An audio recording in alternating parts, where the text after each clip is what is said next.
কেডা রে লেফটিন আব্বা আমি আলমগীর বাবা একটু তাড়াতাড়ি বারো। আরে আলমগীর জল আছে রে লেফটিন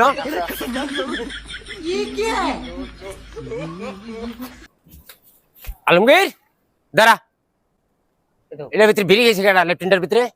ওই কাটা বেরি খাইছে আন্দাজ তুমি বাপ হইয়া ফুতুর নামে কোন কথা বন্ধে আমু দিয়ে গেছি গা, তুই বাপ হইয়া ভূতের নামে মিশা কথা কয়। আয় আমি বেরি খাইছি তোর লেফটেন্যান্ট জিগাও কাটা তুই বেরিয়ে গেছিস তো?